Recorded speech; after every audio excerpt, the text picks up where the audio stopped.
My HOA tried to find me, so I made them pay me. Okay, so you're going to want to sit down for this, because I'm still half convinced this is some kind of cosmic prank. Imagine coming home from a long day, craving nothing more than a cold beer and the sweet, sweet relief of knowing your trash is out of sight, only to find a letter waiting on your porch that makes your brain short circuit. That letter, friends, was from the HOA. And no, not like a polite, hey, your lawn might need a trim type of note. I'm talking $500 fine for improper trash placement. Yes, you read that right, $500. Let me back up. My name's Alex Mercer. I live in this neighborhood that looks like it was designed by someone who spent too much time on Pinterest and not enough time living in the real world. Every lawn is manicured to within an inch of its life, every mailbox polished, every single flower bed perfectly symmetrical. And the signs? Oh, don't get me started on the signs. No ball games before 9 a.m. Trash cans must be stored behind your garage door by 7 p.m. Sidewalk chalk prohibited. I swear some of these rules are written in invisible ink just so Margaret Hensley and her crew can keep finding new ways to ruin lives. Margaret Hensley is the HOA president. If Margaret were a superhero, her power would be the ability to make you feel guilty for existing. She walks around the neighborhood in those stiff cardigans like she's the queen of suburbia, clipboard in hand, ready to pounce on any minor infraction. Then there's her loyal band of enforcers. Tom Benson, who nods at everything Margaret says like a bobblehead. Linda Parker, the quiet one who somehow manages to make passive aggression an art form. And Richard Lee, whose obsession with rules is borderline scary. Seriously, the man has a binder of bylaws thicker than my high school chemistry textbook, and he's not afraid to use it. So picture this. I pull up to my driveway after a grueling shift at work, sun beating down, thinking about literally anything other than HOA rules. I step out of my car, see my trash can neatly sitting at the curb like a good, obedient citizen, and notice this ominous white envelope staring up at me. My first thought, okay, someone sent me a thank you note for mowing my lawn properly. My second thought, about 3 seconds later, was more like, what fresh hell is this? I open it. Dear Mr. Mercer, this notice serves as a formal fine of $500 for failure to adhere to HOA Rule 7. 3.2. Trash cans must be removed from curbside no later than 7 p.m. on trash collection days. Our records indicate your trash can was out at 7:15 p.m. 7:15. 15 minutes. That's all it took for them to sentence me to financial ruin. My brain short-circuited for a good solid 10 seconds while I just stared at the paper, trying to process that someone actually, seriously, thought this was a reasonable thing to find me over. Now, I'm not one to just throw my hands up and pay a ridiculous fine. I mean, come on, 15 minutes? If that's a punishable offense, we should start fining people for breathing too loudly or wearing socks that don't perfectly match. I crumpled the letter, muttering under my breath something about petty tyrants with clipboards, and decided to do what any rational adult would do. Start digging. The neighborhood is a mix of people who secretly hate the HOA but are too terrified to say anything. Sophie Ramirez, my neighbor across the street, is one of them.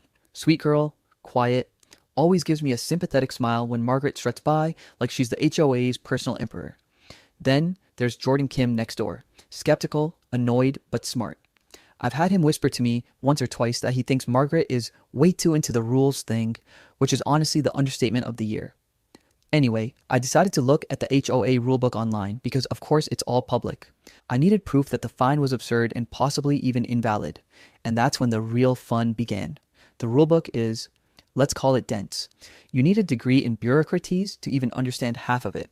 But as I combed through, my frustration slowly turned into amusement, and then into a little spark of hope. Rule 7, 3.2, the one I supposedly broke, says the trash can must be removed, promptly after collection.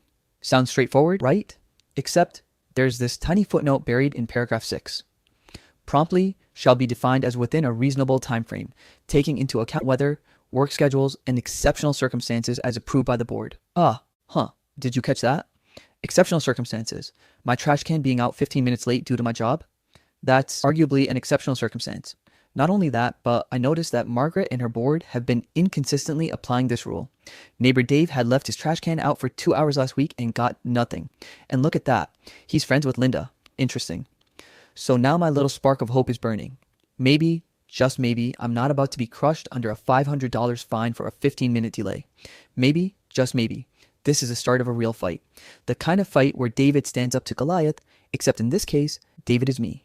And Goliath is a group of middle-aged people in cardigans with too much power and way too much free time. But here's the thing, I can't just complain. That's what everyone else does, and look how well it works for them. Spoiler alert, it doesn't. No, I need proof, I need documentation. I need to show them that their rules are not just ridiculous, but inconsistently enforced.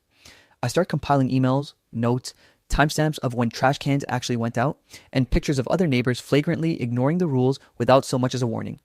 I even start jotting down little quirks about the HOA meetings. Margaret's dramatic sighs, Tom nodding excessively, Linda's glare that could curdle milk, and Richard's binder that I swear he worships like a deity. I'm telling you, once you start noticing patterns, it's kind of mesmerizing. There's a rhythm to the petty tyranny, and once you see it, you can kind of exploit it. And trust me, I've got plans for that. But for now, the first step is making sure this fine is completely, undeniably, laughably invalid. By the end of the night, I'm sitting on my couch, a beer in one hand, laptop in my lap, and a grin creeping onto my face. Because here's the kicker. I think I found the loophole. The tiny little crack in Margaret Hensley's perfect, over-polished kingdom that could let me not only invalidate this fine, but maybe, just maybe, turn the tables in favor. And that, dear Reddit, is where this story really begins. Because if you think a $500 fine over 15 minutes is ridiculous, you haven't met me yet. Alright, so fast forward a few days from the trash can debacle, and I found myself standing outside the community center, trying to psych myself up for the most terrifying event of my suburban life. The HOA board meeting. And yes, it's every bit as dramatic as it sounds. Picture this. Fluorescent lights humming overhead, folding chairs lined up in rows, and the faint smell of institutional coffee that smells suspiciously like sadness and desperation.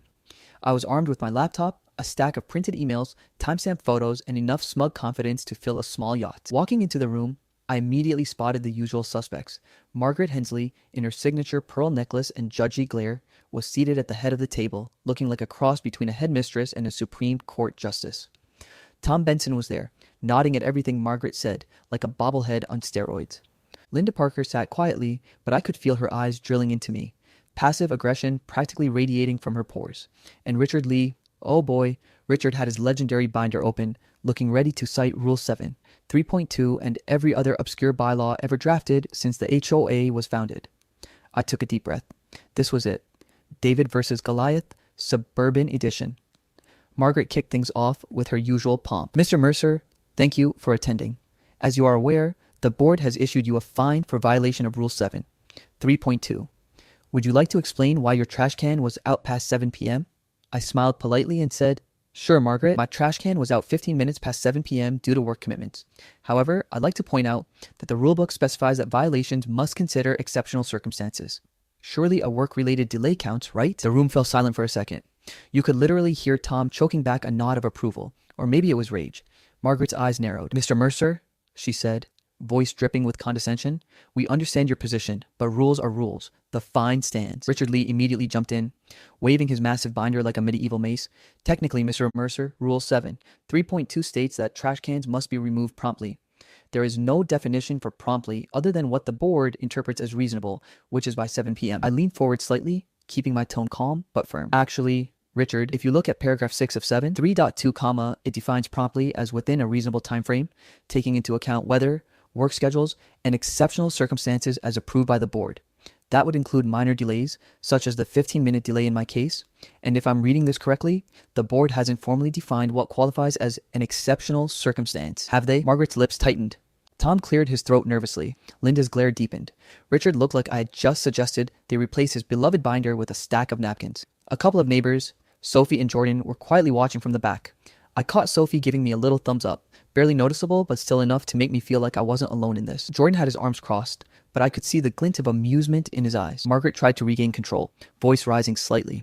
Mr. Mercer, the board is unanimous on this matter. Your personal circumstances do not exempt you from compliance. We have sent notices that are inconsistent. I countered smoothly, clicking to bring up a photo on my laptop. Neighbor Dave left his trash out for 2 hours last Thursday and received zero communication. Also, notice how your letters don't specify a process for appealing minor delays, which seems legally questionable. A murmur ran through the audience. Sophie almost let out a small laugh, but she caught herself. Margaret's face turned redder than a stop sign. Tom was frantically flipping through some papers, clearly searching for something to save their dignity. Linda's glare was now pure hatred. Richard muttered something about bylaws being absolute, but it sounded weak. Margaret huffed. Mr. Mercer, this is a formal board meeting, not a debate forum. Enforce the rules evenly. Evenly, I asked, raising an eyebrow. Because from my research, enforcement seems pretty selective. Some people are fined for trivial things, others flagrantly break rules with zero consequence. I think the board needs to clarify what constitutes a violation in a consistent manner. Otherwise, it's arbitrary enforcement, which could be legally challenged. The room went quiet. I swear I could hear the hum of the fluorescent lights cheering me on. Tom shuffled papers nervously. Linda's glare could have melted steel. And Richard, bless him, was frantically scribbling something in his binder as if sheer panic could rewrite the rules. Margaret tried a different tactic. Mr. Mercer, we are the authority in this community. Our decisions are final. You are being disrespectful. I smiled, still calm. No, Margaret, I'm being thorough. I respect the community and its rules. I also respect the residents who live here, many of whom are confused about inconsistent enforcement. My goal is to make sure the rules are applied fairly. Nothing more, nothing less. The meeting continued like this for another 20 minutes, with me calmly countering petty arguments, pointing out inconsistencies, and occasionally dropping little evidence bombs that made their faces twitch. I brought up emails where board members agreed to exceptions for others, screenshots of neighborhood chats where rules were ignored, and even timestamped photos of violations that went unpunished. Each one was a tiny dagger, invisible to anyone but me, piercing Margaret's inflated sense of control. Meanwhile, Sophie and Jordan were silently cheering me on. A few other residents nodded subtly, clearly impressed. For once, I wasn't the only one frustrated by the HOA's ridiculousness. By the end of the meeting, the board realized that I wasn't going away quietly. Margaret sighed dramatically, clearly preparing her next move. Mr. Mercer, we will review your points. However, we reserve the right to enforce fines and pursue legal action if necessary. Ah, there it was. The thinly veiled threat. Legal action. My blood pressure spiked for half a second, then I remembered. I was already ahead in this game. I had evidence, documentation, timestamps, inconsistencies, and enough charm to make Margaret twitch. As soon as I got home, I went full detective mode. I organized everything meticulously. Scanned letters, screenshots, timestamps, photos, notes on each board member's behavior. This was no longer just about a 15-minute trash delay. This was about proving the HOA's incompetence and overreach, and maybe, just maybe, planning a little creative retaliation down the line. Margaret and her cronies doubled down in the following days, sending threatening letters with phrases like, failure to comply may result in legal action, and the board reserves all rights to pursue collection. Funny, right? I had already documented every single step of their petty overreach. It was like they were writing me a manual for how to beat them. So here I am, sipping a beer, laptop open, surrounded by evidence, and feeling strangely empowered. The David versus Goliath analogy isn't just metaphorical anymore. I've got stones in my sling, folks, and let me tell you, they're loaded with rules, footnotes, and timestamp photos. The cliffhanger? The HOA is officially threatening legal action, which is fine, because now I realize that 15 minutes of trash can mismanagement isn't the fight. The fight is proving that the board's arrogance, inconsistency, and obsession with petty rules can be used against them. And trust me, I've got plans. Big ones. Alright, so if you've been following along, by this point I was officially knee-deep in what I like to call HOA Warfare 101. And yes, that's exactly as fun as it sounds. Imagine a combination of legal research, detective work, and petty neighborly intrigue, all wrapped in a swirl of fluorescent-lit community-centered drama. After the board meeting and their thinly veiled threats of legal action, I knew one thing. I couldn't just react anymore. This wasn't about 15 minutes of trash can neglect anymore. Oh no. This was about proving once and for all that Margaret Hensley and her cronies had overstepped, consistently ignored their own rules, and basically had no idea how to run a neighborhood without making everyone miserable. So I started my research. Big time. I dug through the HOA rulebook cover to cover, line by line, footnote by footnote.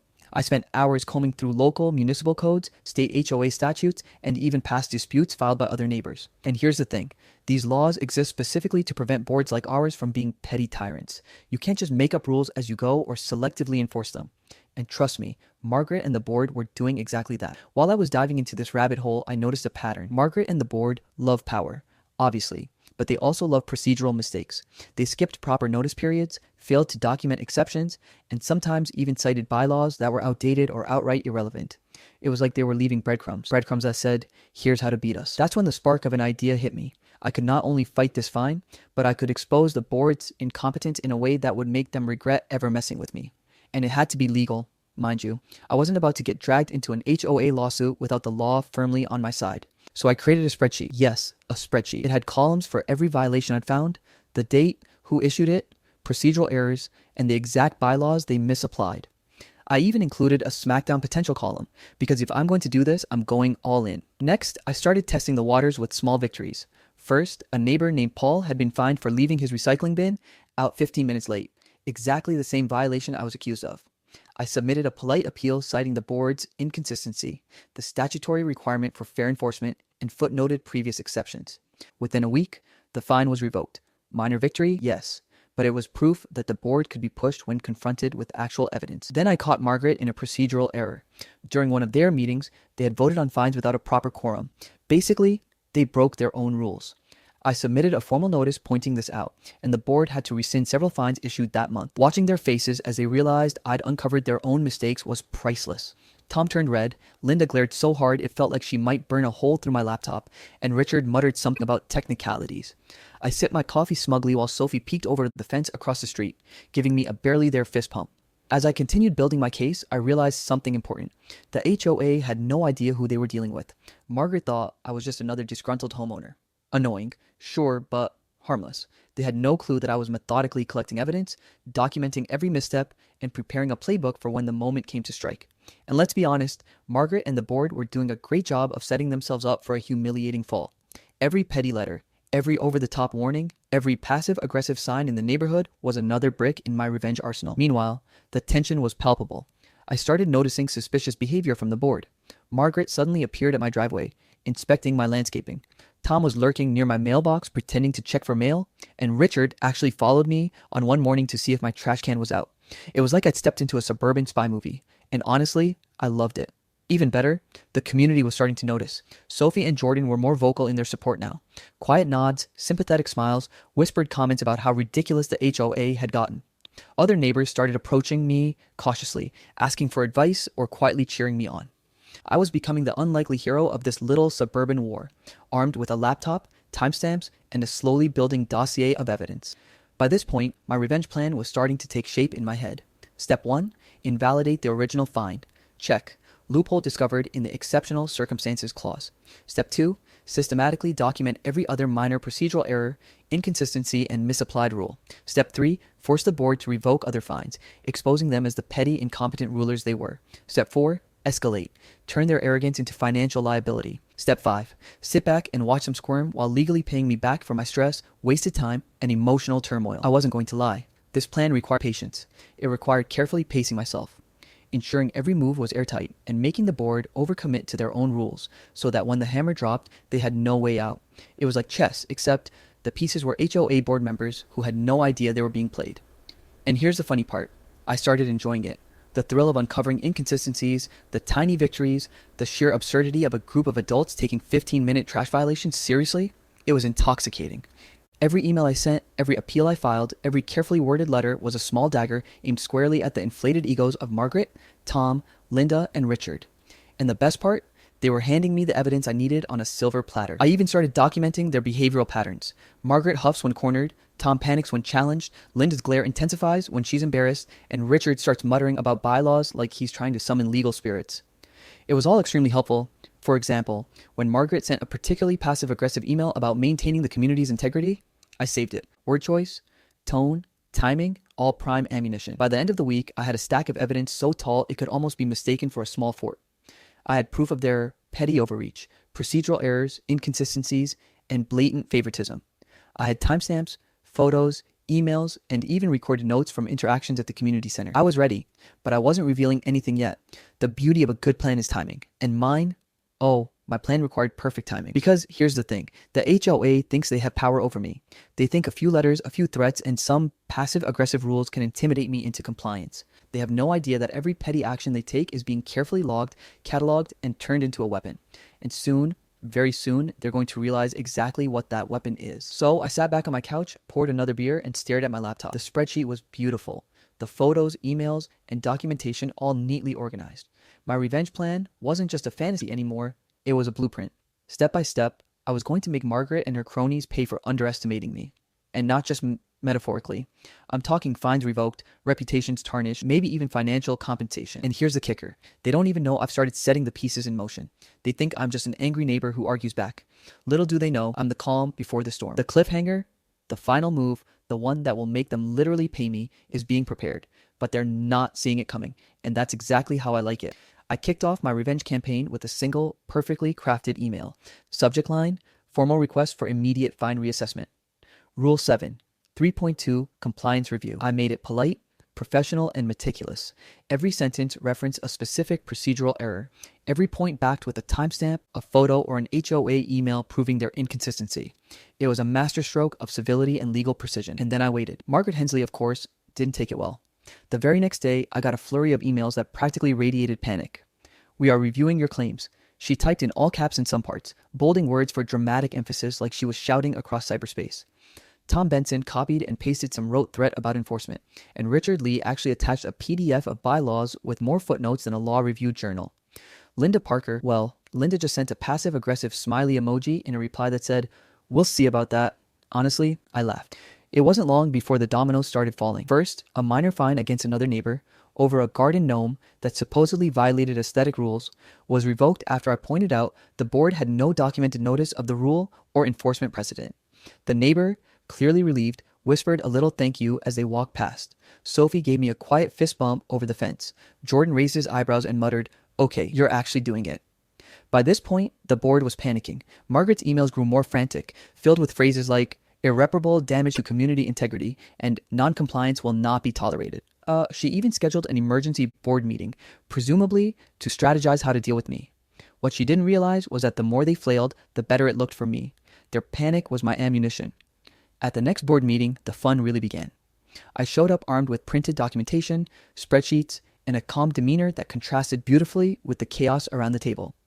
Margaret started in with her usual lecture about upholding standards and community responsibility, but I cut her off politely, holding up a binder. Before we continue, I'd like to review the fines issued in the last 3 months for minor violations, highlighting where procedural steps were skipped or inconsistencies occurred. Cue collective groan. Tom shuffled papers frantically. Linda glared like she might actually melt me with her eyes, and Richard Lee's binder shook in his hands like it had a pulse. I went slide by slide, meticulously pointing out emails where fines were applied inconsistently, missing notice periods, exceptions given to neighbors without documentation, bylaws cited incorrectly or outdated. Every point was airtight. Every error highlighted the board's incompetence. And by the time I finished, the room was quiet, except for Margaret's sharp inhalation, which sounded like a dying animal. Sophie, sitting at the back of the room, barely contained a grin. Jordan's nod said it all. Victory was happening. Over the next few weeks, I executed minor strikes. Fines overturned, procedural errors exposed, and a couple of board meetings ended in awkward silence as they realized their authority was evaporating. Margaret tried to assert dominance by sending letters threatening legal action, but I had anticipated that. I calmly documented each threat, every aggressive email, and filed them for the final move. Honestly, it was almost too easy. The funniest part? Watching them flounder. Richard Lee tried to cite bylaws mid-meeting and got corrected by me with literal references to statutory law. Tom attempted to argue with me about fairness, only to realize every argument he made was contradicted by their own past actions. Linda's glare grew increasingly ineffective as the room shifted subtly in my favor. Every flustered expression, every misstep, every overt reaction was like a tiny victory bell ringing for me. And let me tell you, neighbors noticed. Sophie would peek behind curtains, whispering little encouragements. Jordan started discreetly checking my updates, clearly impressed. Other residents began to murmur quietly, wondering why the board seemed flustered and why some fines were suddenly revoked. It felt like I was orchestrating a neighborhood-wide awakening. Meanwhile, I kept building my arsenal. Every revoked fine, every procedural error, every email from Margaret begging for compliance or explaining how we are taking this matter seriously was cataloged. I was careful to maintain a polite, professional tone, always framing my actions as seeking fairness and clarity. But behind the scenes, this was pure, unadulterated revenge. By the middle of the month, my small victories were snowballing. Fines were overturned, embarrassing procedural meetings became a regular spectacle, and the board's overconfidence was unraveling. Margaret started showing up at community events visibly flustered, mumbling under her breath. Tom was nervously avoiding eye contact with me. Linda's glare had dulled to near invisibility. And Richard had started muttering to himself about bylaws in increasingly frantic ways. At one point, I even managed to get financial restitution for the stress and wasted time caused by the original fine. Nothing huge, but the look on Margaret's face when she realized she had to issue a check, priceless. It was as close to poetic justice as suburban life gets. And yet, through all of this, I didn't reveal the final blow. Not yet. The board thought they'd regained some control by issuing small corrections, thinking I'd settle and go quietly. They had no idea that every step they took only tightened the net around them. Every threat, every petty enforcement action, every desperate email was feeding the plan I had meticulously constructed. By the end of this, well, metaphorically, because we're living it, my little campaign had reached peak absurdity. I was winning small skirmishes left and right, neighbors were secretly cheering me on, and the HOA was unraveling from their own arrogance. Margaret Hensley and her cronies had no idea what was coming, and that was exactly how it needed to be. Because here's the thing, the final blow, the one that would make them literally pay me, financially and reputationally, is ready. I've lined up every piece of evidence, every misstep, every documented inconsistency, and the stage is set. and they have absolutely no idea. Alright folks, this is where the magic happens, where David finally swings his sling and, spoiler alert, Goliath's ego gets obliterated. If you've been following along, by this point I had meticulously built my arsenal. Spreadsheets, photos, emails, timestamp violations, procedural errors, and a detailed map of every petty misstep by Margaret Hensley and her cronies. And now, the final move was ready. It started with a formal letter, professional, polite, and legally airtight. I sent it to the entire board, with every shred of evidence attached, their inconsistent enforcement, missed procedural steps, misapplied bylaws, threatening letters, and a detailed accounting of the stress, time, and frustration their actions had caused me. I concluded the letter with a statement that basically said, given your repeated failures and the documented violations of your own rules, I am formally requesting compensation for damages and a public acknowledgement of error. Now, here's where things get juicy. Within a week, I received the first reaction. Margaret Hensley herself stormed into the neighborhood association office, clutching her pearls like she was about to summon a rainstorm. Tom was in tow, nervously flipping through papers. Linda's glare could have sliced through steel. And Richard, oh, Richard, was muttering something about bylaws in a way that made me think he might be hallucinating from stress. At the next board meeting, the tension was palpable. Margaret tried her usual authoritative spiel. Mr. Mercer, the board does not acknowledge your claims and will contest them as necessary. I calmly held up my binder. Margaret, with all due respect, every claim I've made is backed with evidence. Procedural errors, inconsistent fines, improperly cited bylaws. It's all here. And per state HOA statutes, these errors leave the board liable for damages and financial restitution. The room went silent. I mean silent. You could hear someone drop a paperclip 3 rows back. Margaret's face went through at least 4 shades of red in 30 seconds. Tom started nervously tapping his pen. Linda's glare flickered. It was like a candle struggling against wind. And Richard, well, Richard looked like he had just seen a ghost in the form of legal reality. Over the next few minutes, I presented my case meticulously. Every fine overturned, every threat documented, every embarrassing meeting referenced, it all added up to one undeniable truth.